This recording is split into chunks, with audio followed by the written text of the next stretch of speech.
His and his alone. They do not reflect those of this network, his employer, any of the universities he attended, his family and friends, or former roommates, any of the 5 Temptations, the 4 Tops, or any number of the Pips. They may or may not reflect those of the other voices in his head.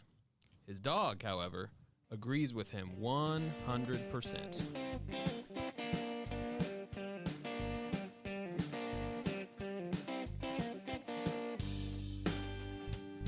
And now, broadcasting from Venture X Studios in Frisco, Texas, it's the Snarky Parenthetical. Here's your host. He's highly caffeinated and mildly irritated. Here's Lathan Watts. All right, welcome to the Snarky Parenthetical. Glad to have you all back. Glad to have Stan the Man back in the room. Back on the scene. Back from assignment. Last week his day job got in the way. Can't imagine having your priorities so misplaced to actually want to earn a living. Clearly, We need to work on that. But yeah, got it mixed up. That's for sure. Yeah, it happens. My heart was here. That's for sure. Definitely. Yeah. And I'm sure you listened and have plenty of things to say about last week. Oh, that's for sure.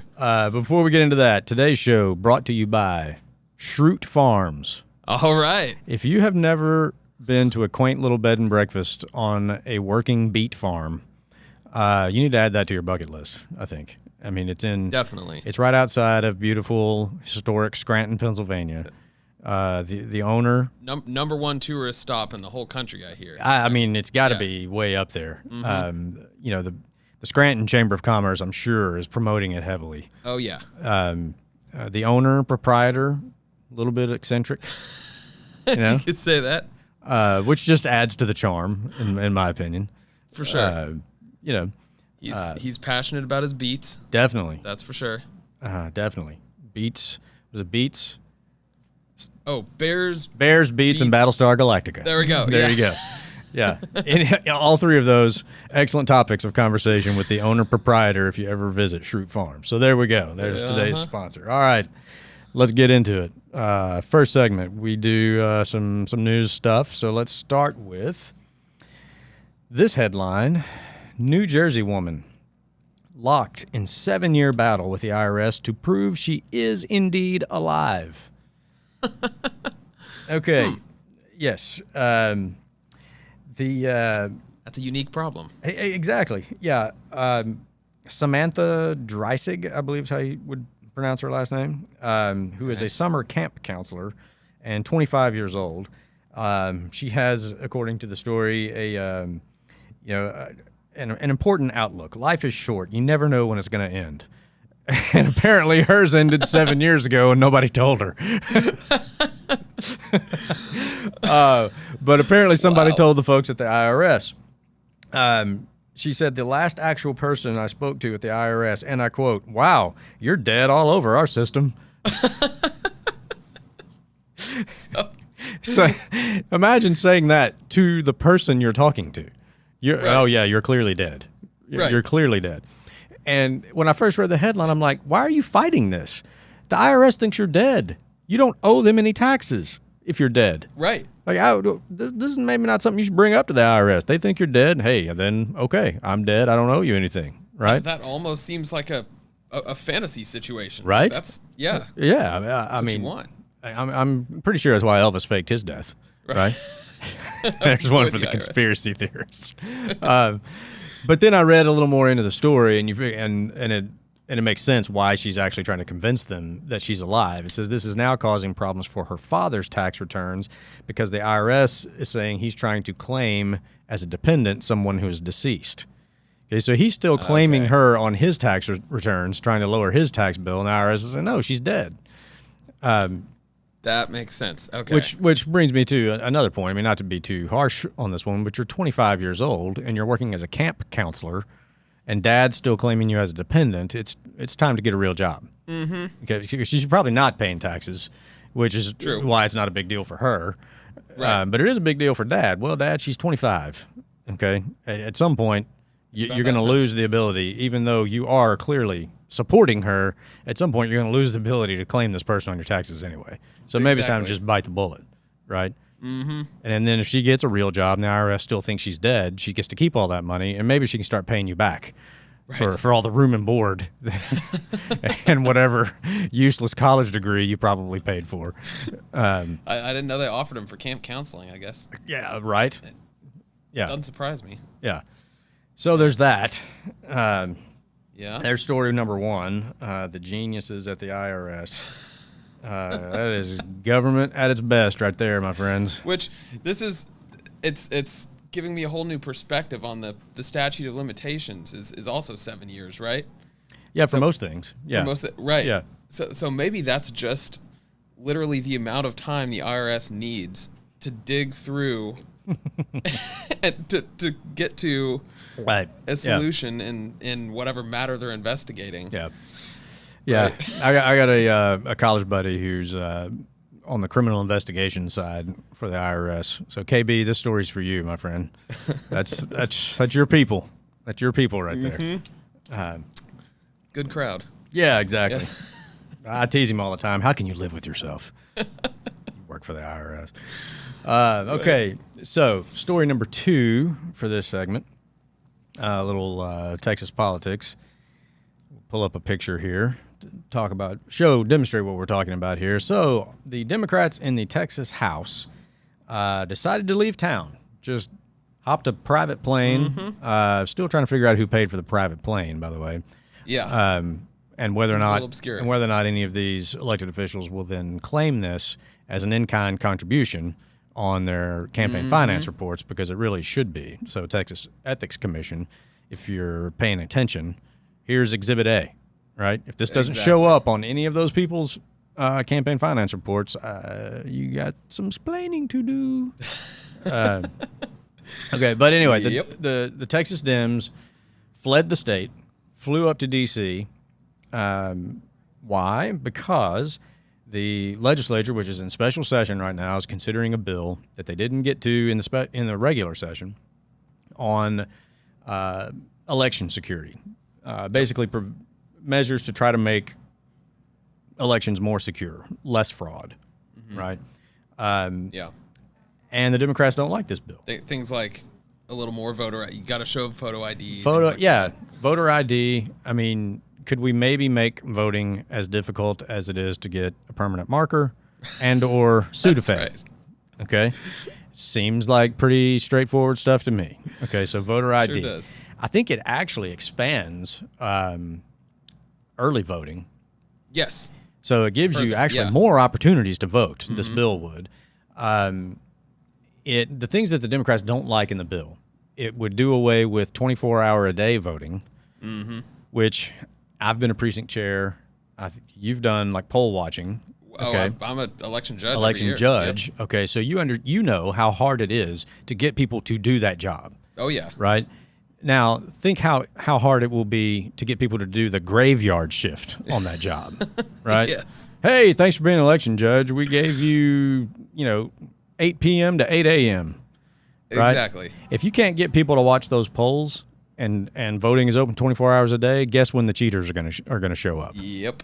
It's when nobody's watching, right? Yep. So this bill would do away with that. It would do away with unsolicited mail-out ballots. So where the registrar just sends a ballot out to basically everybody who's still registered. Right. That is ripe for fraud, because if you didn't request it, you don't know it's coming. You don't know to look for it, and the people who do know that it's coming can then intercept it at your mailbox, fill it out for you, and mail it back. Yep. It's called ballot harvesting, and it happens in every election cycle, even with the security measures that are in place for absentee voting, which is different. Absentee, you got to sign an affidavit explaining why you can't vote, either during early voting in person or on election day. Then they will send you a ballot. They know you requested it. There's signature verification on it to prove that it is that you got it, you filled it out, and that's your signature, and that's you. Okay, making sure that you filled out your ballot. Okay, these are the things that they don't like. Yeah. Okay. The bill also, I think, if I read it correctly, requires employers, if people request time off to go vote, to give it to them. So this actually makes voting easier. What it makes harder is voter fraud. Exactly. And these Texas Democrats, not all of them, because I think there are 4 that stayed. Right. But These people in this picture right here and others, because I think they took a couple of planes, but that's one of the pictures that's made the rounds on social media. Right. They're so irritated by this that they fled the state. And for those of you, I know we got some people that watch this, that are in different states, and Marco down in Australia, although he's from Texas, so he probably understands this. The rules of the state house say you have to have a quorum present in order to conduct business. So what they're doing by not being there is denying a quorum, which means no business can get done, so the House can't vote on this bill. Now, the Senate can, and they already have. Yep. So this is their big... I would say it's political theater, because some of it is. There is an aspect of it that's just pure political theater. But it is actually... It is a little bit more than that. They're not doing their job. Exactly. You were elected to go to Austin and vote on the bills. You happen to be the minority party, because the Republicans have the majority in the House, which means there's probably going to be some bills that you don't like. Right. Okay? You vote against them. Right. Right? Or you try to work with the R's and work out your differences, or make it a little better, make it palatable for you, just like they would if they were in the minority, like they're trying to do in D.C. while they are in the minority. Exactly. You don't just take your ball and go home, which is what this is. Exactly. Well, I can't stop this, so I'm just not going to show up. Yep. Meanwhile, their staff are not being paid right now. Their staff is still working. Exactly. Their staff is still there. They're still in Austin. Okay, still in Austin. Man in the offices. Man in the office doing their job, and they're not getting paid because Abbott vetoed the portion of the budget that would have funded the legislature specifically for this purpose, because they were threatening to leave and not do their job. And he's like, okay, fine, then I'm not approving your budget. Exactly. So anytime any one of these people tells you how much they care about the working man, well, ask them about the working man and woman in their office. Right. Because they're getting screwed over right now. Yep. Well, and to me, it's turning democracy on its head. I mean, the way that our system of government is set up is you negotiate these problems in the legislature, which they tried to do. They had their suggestions for the bill, and, the Republicans have the majority, and so they listened to their suggestions. The final bill didn't include all their suggestions, which is to be expected. Right. And that's the way that our government is set up, right? You exactly. You negotiate in the legislature, you get what you get, and there you go. If you want to set the agenda, if you want the bills to read exactly the way you want to read them, then you've got to win a majority of the seats and take control of the chamber. Right. And don't tell me that you can't win elections, because every one of you people got elected. Exactly. with the stuff in place that we're talking about. Yes. Actually with fewer protections against voter fraud than this bill provides. Sure. So I'll leave it to the viewer, the listener, to decide which one of these stories is the actual joke today. Okay? Yes. Because this is just absolutely ridiculous. And then they get up there, and the VP greets them. It goes on this little soliloquy, like calling them heroes and comparing them to the people that marched in Selma. Yeah. I couldn't believe that. That is... I didn't march in Selma, but I'm offended for the people who did march in Selma. Exactly. Right. No, this is not. This is nowhere near in the same neighborhood of the same ballpark as the civil rights demonstrations, as the people who marched for actual voting rights. Yes, exactly. Yeah, and then Biden called these voting bills, and he didn't specify Texas, but he just talked about several Republican legislatures, I guess. And he said it was the greatest threat to democracy since the Civil War. So wait. Can we back that hyperbolic train back up to the station for a minute, Mr. President? I mean, I get it. He probably thinks that he fought in the Civil War, so maybe he thinks that he could compare the two. But even if that's the case, Joe, based on your voting record and your mentor, the Klansman, Robert Byrd, if you had fought in the Civil War, you'd have been wearing gray, by the way. Exactly. So don't try to claim that you're on the right side of history. Yes. We've had since then Nazi Germany. We've had Joseph Stalin. Right. We've had some real threats to democracy. We've had actual Jim Crow laws. Yeah, actually, the real ones that were passed in the 20s and the 30s in the South by whom? their party. Yep. These folks. Yep. It's one of those things like you almost got to laugh to keep from crying. Right. But they get away with it, in my opinion, because people are historically ignorant. Oh yeah. They have no sense of context, no sense of history. Yep. Just it's not reported with any sort of critical thinking by most of the media. Yep. They just seem to parrot whatever, they just report on what was said and don't ever say, fact check anything. Exactly. Like, no, Mr. President, there actually have been other threats to democracy worse than this bill. Yes. Number one, this bill isn't a threat to democracy at all.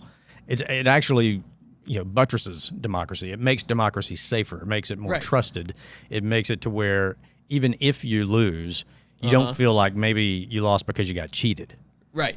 Because, you cannot completely eliminate fraud out of elections. It can't be done. But, in elections, there's been shenanigans in elections since, in just modern history. You can go back to like Kennedy, Nixon. Mm-hmm. Nixon's people came to him, and I'm no Nixon apologist, okay? But even Nixon's people came to him and said, there's some really weird stuff that went on. Maybe you should challenge this. And he was like, I think it'd actually be worse for the country if I did that. Yeah. We just accept it and move on. Yeah. Which is that's pretty big of him. Sure. Like I said, I'm no Nixon apologist, but I don't think he gets enough credit for that. Good point. So this stuff goes on every election. You cannot completely eliminate it, but that doesn't absolve you of the responsibility to try to minimize it to whatever degree you can. That's what this bill is designed to do. Of course. So, it's a total farce. The people running from democracy are now the heroes, apparently. Yeah, exactly. or sorry, not running away, taking private planes away from. Yeah, exactly. Yeah, in the lap of luxury. Yeah. None of them are wearing a mask, by the way. Right. A lot of these same people are real big on wearing your mask everywhere. I don't see any on this plane. And looks like less than 6 feet in between. Oh yeah, let's see, about every single one of them. Yeah. That's about as much COVID talk as I can tolerate. I've never been so sick of talking about anything than that. We're probably long on this segment, so we'll just kind of move on here. It is incredibly hot in here today. Yeah, that's for sure. I came in from outside expecting some relief, and it just it followed me in. Apparently, it followed all of us in. Yeah. How hot is it? You might ask. I was wondering. Hotter than the hinges on the gates of hell, I think. Oh. Yeah. We'll throw back to last week, the show that you reminds couldn't. Me. Yeah, exactly. Threw out some Southern phrases last week. Any of them ring any bells to you, or were they some of them new to you? You know what? Here's the thing: about 95% of them were new to me, and and here's the thing: I've lived in the South my whole life. Right. So that's why I did that segment, because I thought they were just sort of common. Then I started thinking, you know what? This might just be like common to my family. And a few of them I did hear from some people like, yeah, I'd heard that one before. Yeah. But a lot of them were like, no, man, I hadn't heard that one. And I was like, yeah, okay. Well, I've got some, fairly creative people in my family, apparently. Like, because a lot of those were handed down, like from generation to generation. Like I picked up most of those from my dad or my grandpa, a few of them from my great grandpa, who was quite the storyteller. That's another thing that's kind of common in the South. I think it's just something about the culture here or whatever. Like Southerners are good storytellers. They like to hear a good story told. They like to tell a good story. Yep. That's part of the family traditions is you got to be able to tell a good story. And it's kind of oral history, right? Yeah. Like you learn things about your family that way. Yeah, sure. Got to tell a good story. My great-grandfather was quite the storyteller. And and towards the end of his life, old age kind of catches up with all of us, so mine wasn't 100% what it used to be. I don't know if it was, run-of-the-mill age or senility or Alzheimer's, whatever you want to call it. But he was, as all good storytellers are, probably prone to embellish here and there. But then once the mind kind of started going a little bit, then the embellishments just got to the point where when this guy started talking, it was drop what you're doing and listen, because there's no telling what's coming. Anything could go. Exactly. Yeah. And a lot of his stories started with a line that said, I was down on the Mississippi doing some logging, which he actually did. Okay, I can confirm that. At one point in his life, he was working in the lumber industry. He was, down around like the Mississippi River Delta, cutting down trees, he did do that. Okay, so he had some cred. Okay. Like any good story, there's a grain of truth in it, right? Right. Okay. Right. But if he started a story with, I remember I was down on the Mississippi doing some logging, look out, because there's no telling what was coming.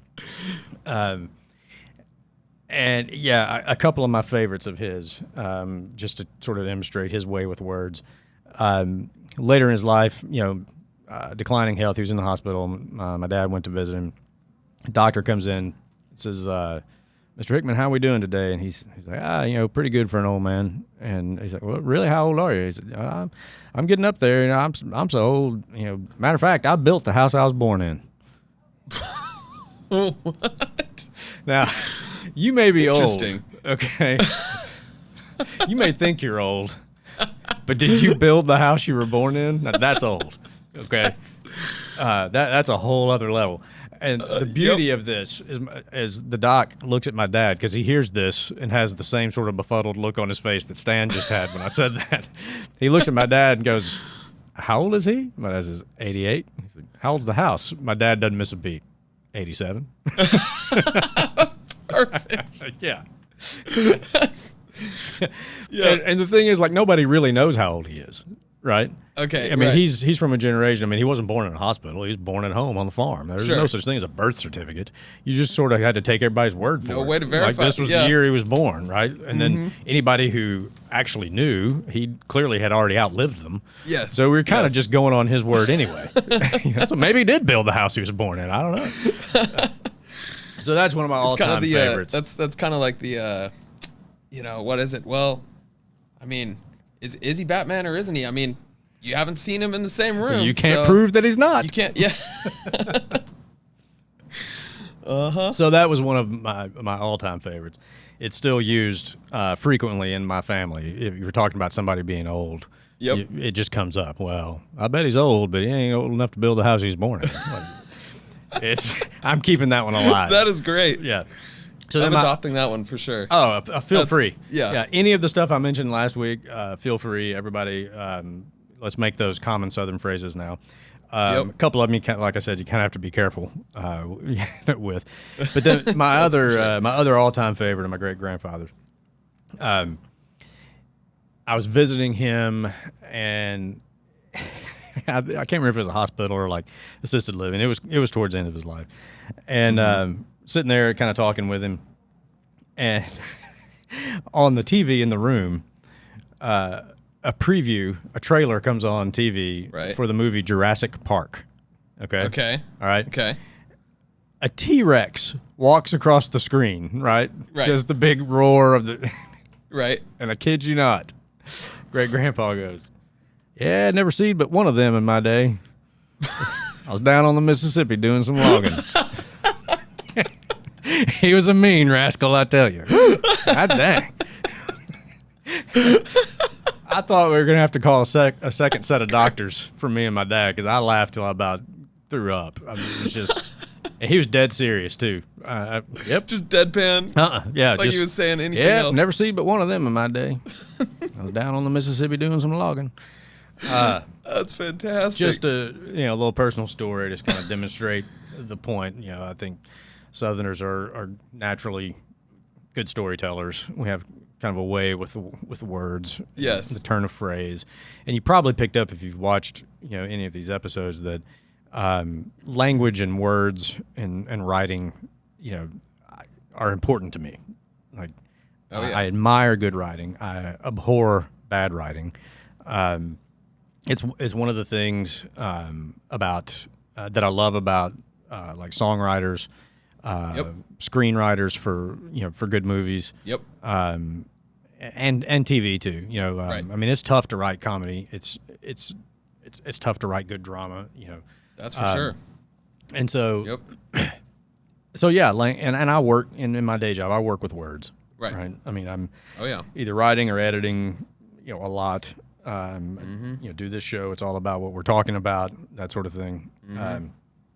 And yeah, it's just one of those things about the South. It's just one more thing that I just love about this kind of weird, wacky section of the country. Yes. And we sort of take an odd sort of pride in it too. Oh, for sure. Yeah. Oh, for sure. It's a definite point of pride. If you can spin a good yarn. Yeah, in exactly. the South, that's yeah. I mean, if you can spin a good yarn in the South, if you can make a good apple pie, there's some staple dishes, right? Oh, yeah. That's just like Peach cobbler. There you go. Peach cobbler would make a rabbit slap a hound dog if it's done right. That's another one I want to adopt right there. There you go. Yeah, feel it. free. Yeah. Yeah, absolutely. All right. How are we for time on this segment? Okay. Yeah, we got 5. All right. Then I want to kind of shift gears a little bit. If you've got that article that I sent you, Brett, we can pull that up here. Completely changing topics here. True Romance 4K trailer. So this Tarantino flick is getting kind of the 4K upgrade, which is code for the quest to make more money.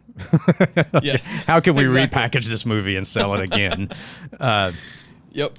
But the reason it caught my eye is it's a Tarantino flick. It's probably not one of his best known, I don't think. I hadn't seen it, and I'm a Tarantino fan, so right. Yeah. Really good cast. It was made, I think, early '90s, if I remember correctly. You got Christian Slater as the lead role back, and that's back when he was really, he was really big. But you got Christopher Walken in it. You got Dennis Hopper. Oh yeah. Tom Sizemore before he went completely outhouse rat crazy. Yeah. I think it's Patricia Arquette's, one of those Arquettes. I can't remember which one. Brad Pitt has a cameo as this completely stoned out dude that just so stoned he can't get off the couch. And then what I thought was cool about this, so the main character that Christian Slater plays, named Clarence, he has sort of an obsession with Elvis, which I can appreciate. Right. But to the point where like he talks to Elvis and he thinks Elvis talks to him. Okay, so he's not. Okay. He's a little bit unhinged. Yep. Okay. Yep. And there's a scene towards the end of the movie. It's kind of building up to kind of the big climactic ending of the movie, and he's trying to figure out what he's going to do. And he's in this bathroom. And he's looking in the mirror, kind of talking to himself, but also kind of talking to Elvis.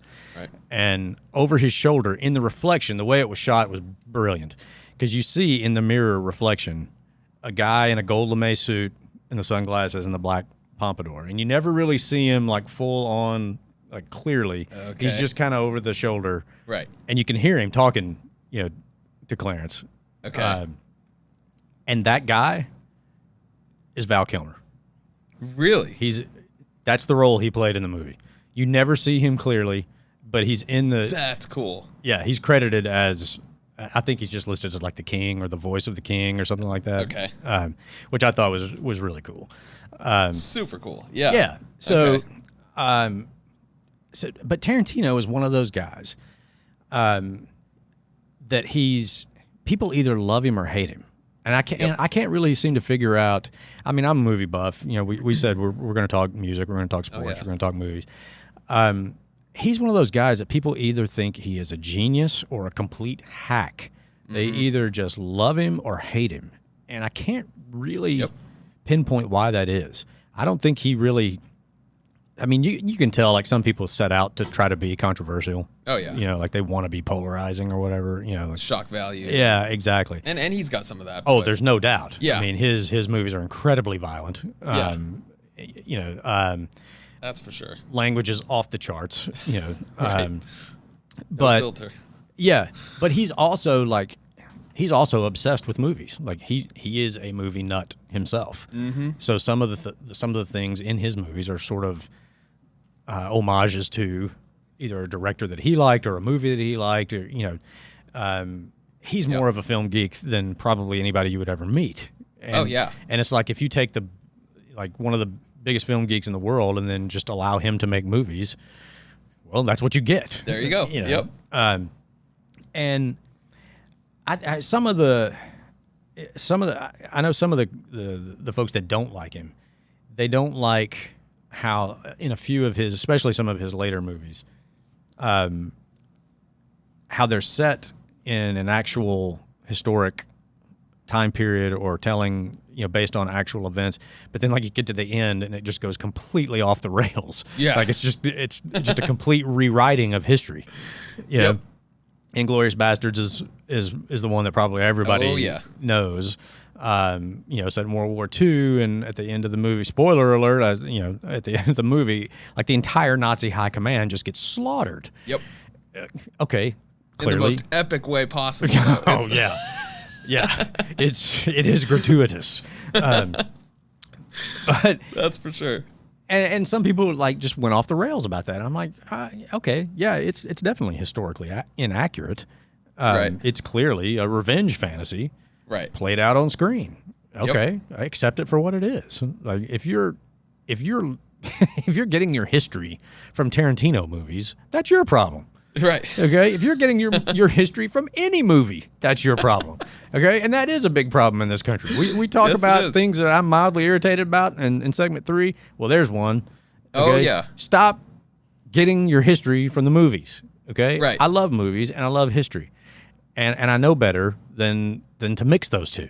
Right. Exactly. Braveheart is one of my favorite movies of all time. Right. Okay. Say whatever you will about Mel Gibson and all of his own personal hang-ups and imperfections. We've all got them. Mm-hmm. But I love that movie. I think it's a masterpiece of a movie. Oh, yeah. And it is probably the most historically inaccurate movie that is based on actual events. I mean, it's the only thing that you can put it in the same ballpark with for inaccuracy are the Tarantino flicks where he completely, changes history at the end of them. Exactly. Like he did with Inglourious Bastards. He does it at the end of... what's the one he just did? Once Upon a Time in Hollywood? Mm-hmm. So Once Upon a Time in Hollywood, he completely rewrites the Tate LaBianca murders. Yep. Right? Exactly. And again, in an epic and gratuitously violent way, because that's Tarantino, right? Yep. But they're highly entertaining movies. Exactly. I mean, you have to accept it for what it is. He told you in the title, Once Upon a Time in Hollywood. Right? Right. This is a fairy tale. Exactly. Every fairy tale starts with Once Upon a Time, mm-hmm. right? Unless it's a Southern fairy tale, and it usually starts with, now y'all ain't gonna believe this. It starts with, I was down on the Mississippi doing some logging. Yeah. That's how Southern fairy tale starts. Right. But he told you in the title, yeah. right? It's Once Upon a Time in Hollywood. Right. And at least you should know going in, this isn't trying to be historically accurate. Right. It's not a biopic. This is exactly. Yeah, this is a different way, a different perspective on what might have happened. Right. He made up a couple of fictional characters, right? Yes. The character that DiCaprio plays, the character that Brad Pitt plays. Right. He weaved them into an actual story, what happened to Sharon Tate. Yep. Right at the end. Mm-hmm. And he plays it out the way I guess he wished it would have played out. Yep. And there you go. Yep. Right. And I would argue that's kind of the fun of watching it too, because you don't know what's going to happen. Right. You're kind of tracking because a lot of things are historically accurate, and you're kind of noticing all the, oh, that's cool, he did that because that was a brand that would have been on the shelves back then and that kind of thing. But then there's the turns in the story that you're not expecting, and that's kind of what makes it fun. Yeah, and it's those attention to detail. Yeah. Because yes, there's nothing in that movie that is not really period correct. Exactly. Right. I mean, he nails all of that stuff. Right. And then at the end, just completely writes history the way he, I guess, wanted history to play out. Right. And I haven't gone back through like the Inglourious Bastards.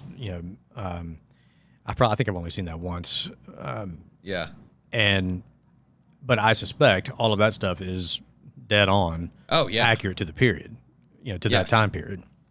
That's his obsession, right? Is getting all those little details correct. So yeah. And he is, he's movie geek enough that he wouldn't allow something like that to happen. Exactly. Right. He is that guy. You know, he is the guy. You know, that, like your friend that's obsessed with Star Wars, and you know, you get one syllable wrong in whatever language Chewbacca speaks, and he'll be able to correct you. That's Quentin Tarantino. Well, a good example. I recently saw a headline and read an article of Bruce Lee, some descendant of Bruce Lee, maybe a daughter, I think, but had made some kind of disparaging comments about how he was depicted in the movie, right? In Once Upon a Time, in the fight scene with Brad Pitt's character, the stuntman, right? And which is a fantastic scene, by the way. Oh, it's an awesome scene. Yeah. And that's the thing is, well, what I love about Tarantino is that she's you could tell she was kind of trying to lean into the woke, and Bruce Lee, I mean the elephant in the room, right? You know, he's not a white, not a white guy, so we have to, or not an American, so how dare he depict him in some kind of disparaging way, right? And I did love his response, because it was just the facts, right? And he was such a film geek. He came back and and just a history geek, that he comes back and he's like, no, there were plenty of accounts of Bruce Lee was a pretty braggadocious, he was a larger than life kind of character, and he was definitely a bit of a braggart, and he liked to mix it up a little bit, and there are accounts of him literally getting into fights like that with stuntmen. With stuntmen, exactly. With an actual exactly like it's depicted. Yep. Just going straight back to he'd obviously done his homework. Right. And that wasn't just some half-baked scene that he'd just thrown in there because he thought it would be fun to see Brad Pitt throw around. So, Yeah, exactly. And that should be sort of the formula for dealing with this ridiculous culture that we're in right now. Right. You confront feelings with facts. Right. Right. Exactly. And you say, I'm not here to validate or invalidate your feelings. These are the facts. This is what I based it on. You don't have to like it. Right. I understand that you don't. But it's not going to change anything. Right. Right. I mean, you just don't play that game. Exactly. He did not get, baited into that debate, because it's the wrong debate to have. It is. Because you can't win it. It is. Nobody can. Right. And it's kind of there are legitimate, there is discrimination that happens, and Asian Americans have been subjected to some of that. Certainly. That's a horrible thing. But that doesn't have to be woven into every you don't have to read it into things where it's not. Exactly. There are enough examples of it actually happening. You don't have to do this, right? I mean, we did round up Japanese people and put them in concentration camps in this country, right? We did that. You don't have to go reading. Unfortunate part of history, yeah. Right. You don't have to read it into stuff. There's enough of it there. Right. So, yeah, I mean, I've never really understood why Tarantino is so polarizing. Yeah. I mean, I just appreciate the stuff that I like and accept it for that. And I don't know why you got to, be in he's a genius camp or he's a hack camp. Like, just appreciate it for what it is. Okay, you like some of his movies. And, yeah, I mean, his movies are, like we said, I mean, a lot of them are incredibly violent, okay? Yeah. Our culture is incredibly violent.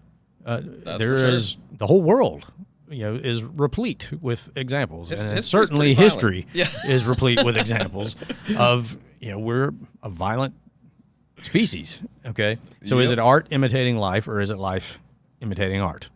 Or is it art imitating life imitating art? It's one of those, which came first, chicken or the egg, right? Yeah, exactly. Which, speaking of phrases, which came first, the chicken or the egg? I've never really understood why this is a quandary. Because I read the Genesis account of the creation, and I don't read any account of God putting eggs in the garden and waiting on them to hatch. I read the account of him creating the birds of the air and the beasts of the field, the fish in the sea, then he gets to man. Right. So how is this even a question? The chicken came first. seems pretty clear. I think I've solved an age-old quandary here. There you go. At least in my mind, it never really was a quandary. Now, very good point. Now you can maybe make a case that it should be more of a quandary if you go back to say like, okay, well that was Genesis, but what about Noah, right? Because they destroyed everything and they started over. So what did Noah put on the ark, right? But even then, it said 2 of each. It didn't say the eggs of each. Now he could have taken some eggs, maybe. Very possible, right? And just said, "I'll wait for these to hatch." Right. But he was told take 2 of each, right? So I think even if you go back to Noah. He opens the door of the ark and lets everybody loose again. There was a couple of chickens, and that's still the chicken came first. Makes sense to me. So don't ask me like it's some deep philosophical question. Well, which came first, the chicken or the egg? The chicken came first, okay? The chicken. Right? Right. All right. And then it fulfilled its destiny by being delicious at Chick-fil-A. Exactly. Right. It's the ultimate destiny of any chicken, I would say. Yeah, exactly. Yeah, exactly. Yeah. Because if you've ever been around chickens, I know some people that raised them. Yeah. In mass quantities, like it's one thing if you got some chickens on your property and they lay some eggs and you get some fresh eggs, they're great. I get it. But if you've ever been near like the mass production of right, like I'm from Arkansas, right, Northwest Arkansas, Tyson Foods. Oh, okay. There is nothing in this world that smells worse than being downwind from an industrial strength chicken farm. Okay? Yeah. It is yeah. The only thing, in my opinion, that even rivals it is if you've ever driven past a paper mill. Really? Where they make paper. Oh, my gosh. Possibly up there near Scranton, I hear. Could be some paper companies. There's some great paper companies. And we're not disparaging paper companies here. I'm talking about specifically the paper mill where they actually take the wood and create paper, turn it into paper. Mm-hmm. It has something to do with they soften the wood, they keep it basically waterlogged, and then they obviously something in the process like it gets treated with all these different chemicals or whatever. It is horrendous. It is the smell is just god awful. Wow. Did not know that. That's for sure. Well, I'm all about informing the public here on the major issues. That's right. In fact, when I lived in Mississippi and we would come back here to Dallas because Kim's folks were here, there's basically 2 ways to get from where we lived here, and that was either go up to Memphis and go 40 to Little Rock, 30 to Dallas, or go down to Jackson and go 20 from Jackson through Louisiana all the way to Dallas. So we had done the 40 to 30 route a couple of times. It was like, oh, let's try the other way and see if it's any better or faster or less traffic, blah, blah, blah. Right. So we go down Jackson, get 20, get to Louisiana, and my wife's like, what is that smell? And I was like, it's Louisiana. And she's like, I know, you don't like Louisiana. Because she'd probably heard me badmouth Louisiana ever since we got married. I'm from Arkansas. That's what we do, right? Of course. God bless Louisiana. Keep us from being dead last and everything. Right? That's a common phrase. Or maybe it's not. I don't know. But it's a common phrase in my family anyway. Right. And she's like, no, seriously. And I was like, no, seriously. I mean, it's paper mills and oil refineries, and you're going to smell this for a long time. Wow. Sure enough, we got out of Louisiana, into Texas and kind of cleared up a little bit. And needless to say, that's the only time we took the I-20 route from Mississippi to Dallas. The whole state just having a stench about it. That's yeah. I mean, I'm sure because I've got family in Louisiana, and they're probably going to watch this, and I'm going to hear from them. Yeah. I know there are parts of Louisiana that don't smell like that. Okay, I get it. I know. Nobody's a bigger proponent of the oil and gas industry than I am. Okay, I got family that work in it, but you can't tell me it doesn't stink. Okay, because it does. Mm-hmm. Right? It's a cost of doing business, I guess, and it's one that I'm willing to put up with. Right. For the oil and gas and all the things that are made from oil and gas, but it stinks. Okay, I'm telling you, it does. Refineries. Not the most fun place to drive through. Huh? No, I mean, so. So yeah, where was I? Tarantino. Yeah. Sorry, that was quite the rabbit trail we went down there. Or I was gonna say chicken trail. I don't. Yeah, I don't think they have trails. I don't think that's a thing. Yeah, probably not. So, but anyway, yeah. So, yes, Tarantino flicks are incredibly violent. So is Humanity. There you go. Okay. Yep. Now, I'm not one to say like that we should try to glamorize it, like praise it as a good thing. Right. Okay. And I don't think that's what Right. he tries to do. I think he's reflecting like, look, there are people that behave this way. Sure. Right? I mean, a lot of the characters in his movies are not, the fine, upstanding young men that we all aspire to be. Right. His stories revolve around people who are sort of on the darker side of things. Right. I mean, not I think the model citizens. Yeah. Yeah, exactly. I mean, his first big sort of breakthrough was with Reservoir Dogs. Yep. Right. I mean, it's about a robbery gone bad. Right. They're thieves. Right. Yes. That's the first thing you know about all of these guys. Okay. They Exactly. intend to rob people. Right. Shocker. They're not opposed to using violence to get what they want. Yeah. Right. Yeah. So I've always been sort of, I guess, kind of a middle of the road guy when it comes to like what I really don't like the term like the culture war stuff. But when people talk about, there's so much violence in movies, there's so much sex in movies, there's so much language in movies and all of that. And yes, there is. And I make a judgment call based on a case by case basis. Right. Maybe it should bother me more than it does, but I just sort of, I live in this world, and this is how, this is how a lot of people talk. This is how a lot of people behave. I do my best not to talk that way. I do my best not to behave that way. Do my best not to, surround myself with people that talk or act or think, behave that way. Right. But it is there. It does exist. I mean, I can't remove myself from it. Right. And I get the argument about sort of garbage in, garbage out, Right. So I'm not, advocating like, oh yeah, just anything goes. You just watch whatever you want. No, I think every individual's got to Use a little discretion. use discretion, and you come up, there may be some things you're like, nah, this is too much. I can't do this one. Right. And I've gotten up and walked out of movies before. Sure. I Sure. paid the ticket price, went in and was like, nope, can't do this. Yeah. Yep. This is too much for me. Gone a little And too it, far. I've done it, more than once for sure. And sometimes it was based on sort of, the content that was on the screen. But I think probably more often it was just the movie sucked. I was like, I'm not going to waste another hour and a half of my life. My time on this. You can keep the money, but I want my life back. Right? There's 45 minutes I'm never going to get back.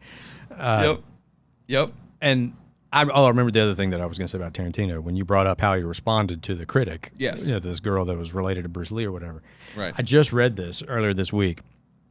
He was doing an interview about something else, and somebody asked him about Christopher Nolan's latest flick, Tenet, right? Yes. And I'm a huge Christopher Nolan fan. Oh yeah. Love Christopher Nolan's movies.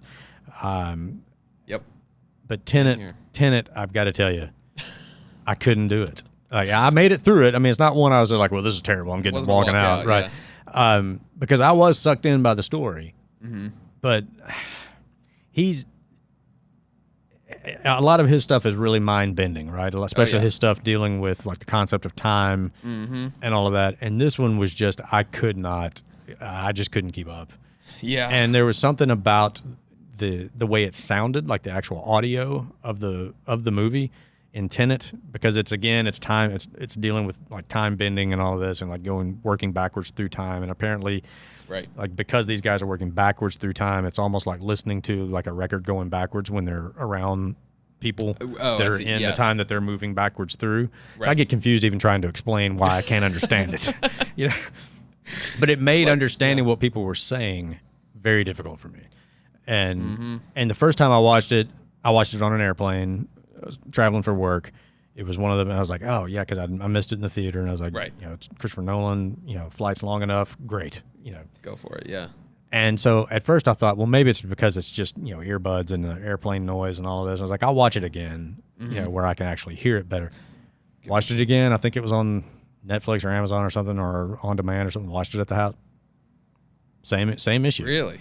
And it just, I never could get my head wrapped around it. Yeah. And yeah, I'm almost like more disappointed in myself than I am in Christopher Nolan. It's like, maybe I'm not as smart as I thought I was. Yeah. You know, I wish I could understand it. Yeah. Exactly. Trying really hard. Yeah. Because but anyway, somebody asked him about Tenet. Okay. And Tarantino, all he said was, I think I need to watch it again.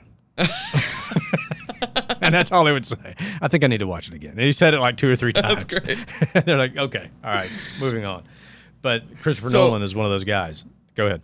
Well, I was just gonna say, there you go. That should validate you right there. If Quentin Tarantino couldn't wrap his head around it the first time, I feel a little better. Yeah. Yeah. Yeah. So maybe I am as smart as I thought I was. Hey, see, there you go. I mean, you're at least as smart as he is. So wherever he falls on the, we'll see. We'll see. Yeah, that's definitely a sliding scale. But Christopher Nolan is one of those guys. Like, there's when it comes to like movies, and really music too. It's not for me so much about am I attracted to the storyline. Mm-hmm. It's like if I know Christopher Nolan made the movie, I will watch it. Exactly.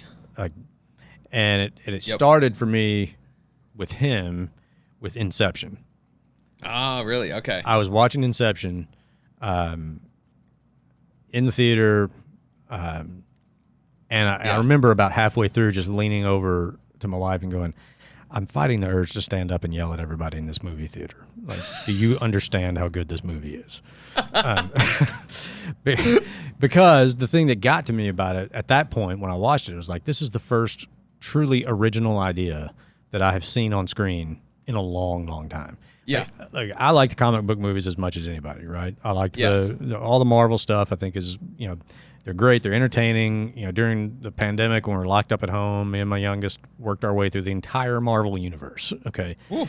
Yeah. I mean, that's an undertaking. It was. Yeah. It was a commitment. But yeah. But at some point it's like, can somebody write an original screenplay? Right. Can somebody not just redo something? Mm-hmm. Can somebody not just make a sequel? Can you come up with a truly creative, original idea? And I was watching that going, this is what I've been. It's like one of those things, like almost like you don't realize how hungry you are until you start eating. Exactly. Like you don't realize how bad you missed something until you've got it again. Exactly. And I was just like, this is fun. And so this is it. And then I was like, who made this movie? And it was Christopher Nolan. I was like, okay, well, who is this guy? And I'll watch anything he has to do. Yep. Anything the guy's involved with, I'll watch it. If I was made like supreme dictator of all entertainment, then no one would be allowed to make another comic book movie after the Dark Knight trilogy came out, because it's the be all end all of comic book movies. And full disclosure, I'm a Batman guy. Okay. I was not a comic book kid. Okay. Right. But I would get up at like 6 a.m. on Saturday morning to watch cartoons of the DC characters and all of those. Like the DC characters were the ones that I was more drawn to than the Marvel characters. I think now that you're watching the movies, I just think the Marvel movies are better made movies than the DC, with the exception proving the rule being the Christopher Nolan Dark Knight trilogy. Christopher Nolan Dark Knight, yeah. Because I think it cannot be done better than that. That's what got me into him. It's Batman Begins and then going through Dark Knight. Yeah, that's. And Dark Knight Rises has a very, I don't know what Christopher Nolan's politics are, but it has a very subtle conservative message in Dark Knight Rises. Like when Bane takes over the city and he lets all the convicts out because they were wrongfully imprisoned.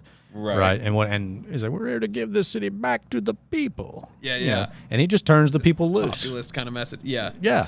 It's interesting. Yeah, I like I said, I have no idea what Christopher Nolan's politics are, but there's some good messages in there, and I mean the casting, Michael Caine as Alfred is just brilliant. Oh, absolutely, yeah. When he gives that speech at the end at the tombstones and he's just sobbing, I mean, I get choked up talking about it. Oh yeah, I finished that movie and it's like if there's ever going to be a comic book movie that should get an Academy Award for Best Picture, this is it. Yep. I mean, it was just masterfully done. Yeah. Yeah. So Christopher Nolan's one of those guys for me when it comes to movies. Like 100%. Yeah, Clint Eastwood's another one. Like, yes, I started on Clint Eastwood as a kid because my dad, was a fan of like the spaghetti westerns, the stuff he did with the Italian directors, like Good, the Bad, and the Ugly. Yep. For a few Fistful of Dollars, for a few dollars more, that whole trilogy. Mm-hmm. But when he, when he got control, like when he became like big enough to not just act in the movies, start directing movies, and started making movies. I think Pale Rider is one of the best westerns ever made. Yeah. Yes. I'm a huge fan of the movie Tombstone. Okay, but the little gimmick in Tombstone where they used the verse from Revelation about the man on the pale horse and his name was Death and hell's coming with him. Clint Eastwood did that first, and he did in Pale Rider. Okay. Very good point. Yeah. Unforgiven, I would put up in the all-time pantheon of westerns ever made, and because there's so many just sort of riding around, shoot 'em up, kind of cowboys and Indians, train robbing kind of movies. That movie really gets into what it is like to point a gun at somebody, pull the trigger, and they're no longer alive. Yes. And what it does to a person. Right. And the sort of the anti-hero, the guy who's the hero of the movie, but he's morally ambiguous. Clint Eastwood is the master of that, and William Money. 100%. And Unforgiven is maybe one of the best anti-heroes ever on a screen. So there's a few people like that. Clint Eastwood was one. I'm Robert Redford. I'll watch pretty much anything he's involved with. Got hooked on him watching Butch Cassidy and the Sundance Kid. Yes. Yeah, Robert Redford and Newman. And then like the same thing though, like with music, like anything Tom Petty's involved with. Yeah. Even if it's not him singing, like if I know he helped produce this record, I'll listen to it. Even if I don't, I'll listen to it. Right. If he signed off on it in some form or fashion. Yeah, exactly. It's worth looking into. Yeah. Yeah. So anyway, we've covered a lot of stuff today. Special Across thanks. the Mississippi and back again. Yeah, exactly.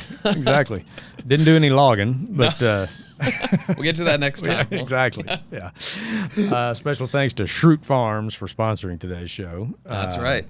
Thank you to JPK Network, Brett, Stan the Man, and we will see you next week. Sounds like a plan.